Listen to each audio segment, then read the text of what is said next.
Growing up on a farm in west central Illinois, my backyard seemed endless. And it pretty much was, given that the nearest anything was 10 or 15 miles down the road. But the upside of being stuck out in the middle of nowhere is that it forces you to learn pretty quickly how to make things work and solve most problems. Of course, some problems couldn't be solved at that age, like being a horny teenager, which I was. Ditto all of my siblings. People knew us as the horny kids. And get your mind out of the gutter, I'm not talking about libido here, just last name. The sons and daughters of Wendell and Mary Horny. A fact of life that inevitably led to fighting with my sibs over who would have to drive the pickup on date night. It was always a little more than awkward when you pulled into your girlfriend's drive with the words emblazoned on the side doors, Wendell, Horny, and Sons.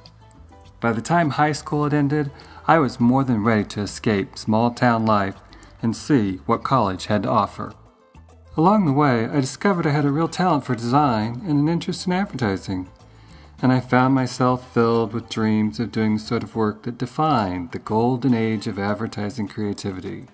You know, Volkswagen, Avis, Alka-Seltzer, and Samsonite.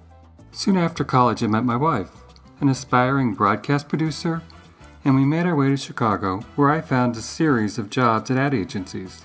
Until finally, I landed a job in the big leagues at Foot Cone Building, where I worked on accounts like Kraft Foods, Diners Club International, and Pearl Vision Express. Somewhere between work, going to Cub games, and more work, my first daughter was born. And then, the break to St. Louis and the chance to work on some of the biggest names in packaged goods. It was there that I became accustomed to hitting home runs in the major leagues of advertising.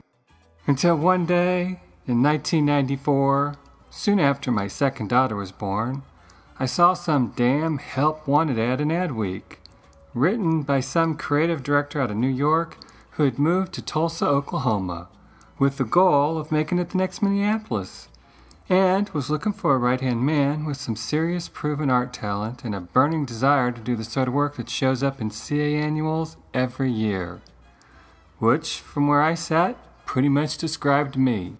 So I answered the ad, and found a wild-eyed but articulate guy in Tulsa with a track record for getting work in CA, and a dream to turn an ad agency named Littlefield into the next Fallon, with the kind of national, creative reputation it takes to convince clients in big cities like Chicago and Minneapolis to come south with their accounts.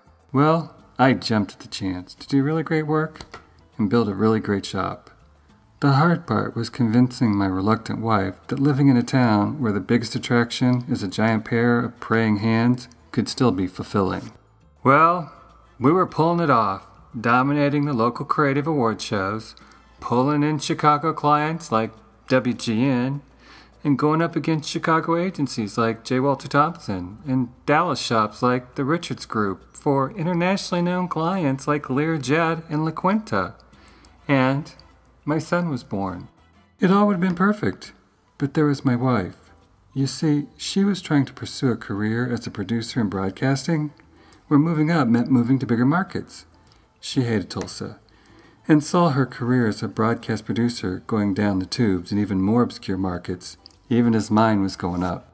So I took a headhunter's call, and then went for the job the recruiter was trying to fill in Boston, working at Bronner, Schlossberg, Humphrey. And I landed it, along with a window office high up in the Prudential Building, overlooking Boston Harbor, and a salary that was double what I'd been making in Tulsa.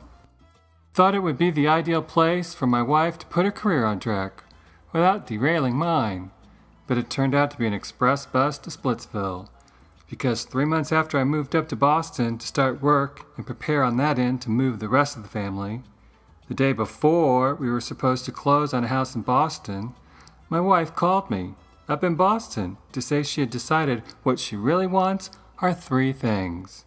1, to get a divorce. 2, to stay in Tulsa. And 3, to spend the rest of her life there. Who could have guessed that the giant praying hands would have such hypnotic power? So there I was, on the 18th floor of the Prudential Tower, still burning with the desire and the talent to do good work, but with 3 kids I loved stuck back in Tulsa with my soon-to-be ex-wife. which left me with no choice but to go back to Tulsa and figure out how to ply my trade. Returning to Littlefield wasn't an option. They had moved on, and so had I. There really wasn't another agency in the area that seemed like a good fit for someone with my experience, ambitions, and salary history. So my only choice, in order to be close to my kids at least some of the time, was to make Tulsa my home base and then venture out from there to places like Miami and New Orleans. Until finally, one night, looking out over the levee from the window of a hotel in the French Quarter, watching for an incoming pre-Katrina hurricane to blow in, and on the phone with a weeping child who just wanted me to come home, I said the hell with it. Even if it meant putting that burning desire and talent on the shelf and accepting the fact that for a few years at least, family had to come first.